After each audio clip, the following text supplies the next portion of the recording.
संजय ने कहा कि हे राजन, भगवान श्री कृष्ण ने अर्जुन से कहा कि हे कौन्तेय, ज्ञान का जो उपदेश मैंने तुझे दिया है उसी ज्ञान का उपदेश मैंने सूर्य को भी दिया था। सूर्य ने यही अपने पुत्र मनु को दिया और मनु ने राजा इक्ष्वाकु को दिया। यह ज्ञान योग परंपरा से चला आ रहा है। इस ज्ञान को राजऋषियों ने भी जाना तथा उसका अनुसरण करते हुए अपने जीवन का कल्याण किया। हे अर्जुन, यह ज्ञान कालांतर में समूचे भूमंडल से लुप्त हो गया था। सुनकर अर्जुन ने पूछा कि हे केशव, आप मेरे सखा हैं। आपका जन्म भी इसी युग में हुआ है और मेरा जन्म भी इसी युग में हुआ है, लेकिन सूर्य तो पुरातन है। फिर आपने यह ज्ञान सूर्य को कैसे दिया? तब भगवान श्री कृष्ण ने कहा कि हे अर्जुन, हम दोनों के इससे पहले भी कई जन्म हो चुके हैं। मुझे इसका ज्ञान है, लेकिन तू अनभिज्ञ है।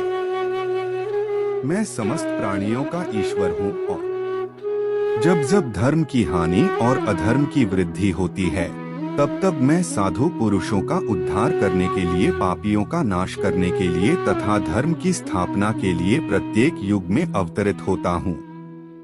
हे अर्जुन, जो प्राणी मेरे दिव्य जन्म और कर्म को जानते हैं वही देह को त्याग कर मोक्ष प्राप्त करते हैं। हे अर्जुन, जो भक्त मेरा स्मरण करते हैं मैं भी उनका स्मरण करता हूँ। जो प्राणी इस रहस्य को जानता है वही मेरा सच्चा शरणागत है। मेरे भक्त मेरे साथ जिस प्रकार का व्यवहार करते हैं उसी प्रकार का फल भी उन्हें प्राप्त होता है।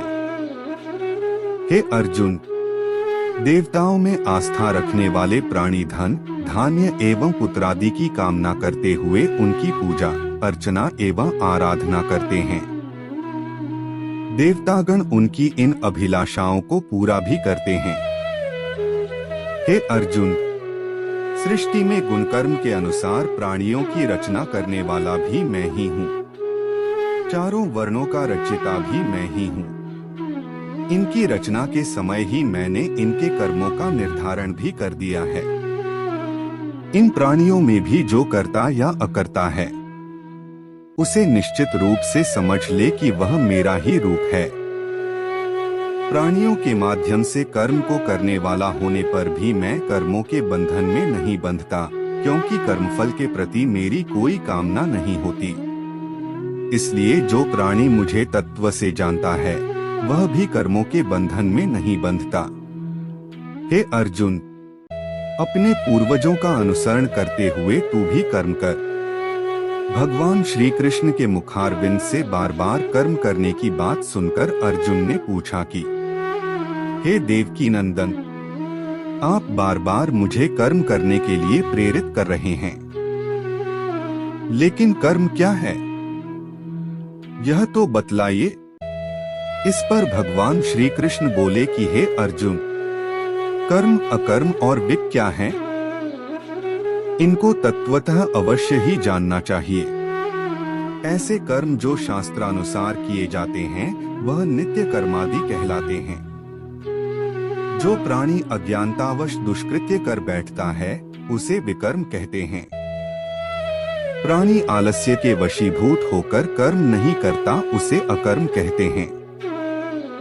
जो प्राणी अहं की भावना तिरस्कृत करके कर्मों में कर्म के भाव को नहीं देखता, अज्ञानी के कर्मों पर भी ध्यान नहीं देता, वह पुरुष सत्कर्मी कहलाता है।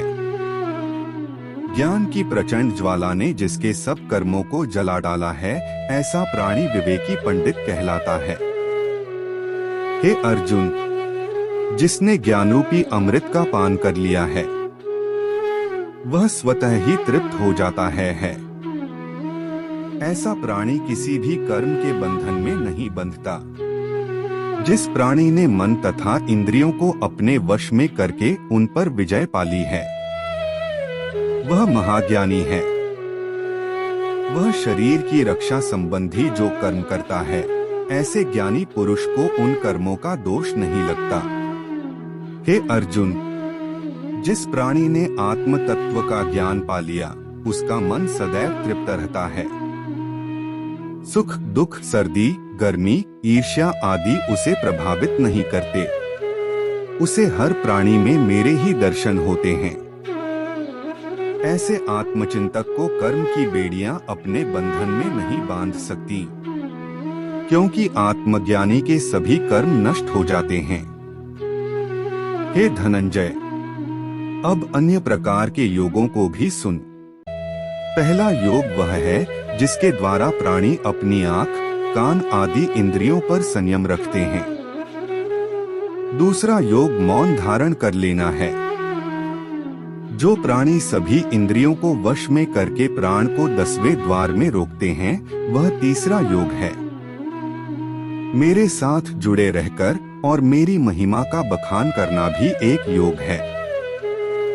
हे अर्जुन, श्रद्धावान प्राणी के द्वारा ज्ञानवश कोई पापकृत्य होता है, तब भी उसका दोष उसे नहीं लगता। उसके सभी पाप समूह के भस्म हो जाते हैं।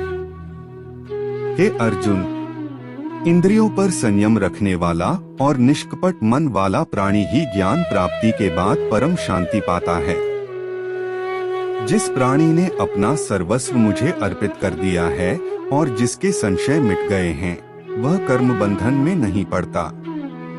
इसी के साथ भगवान का ये अध्याय संपूर्ण हुआ। जय श्री कृष्ण।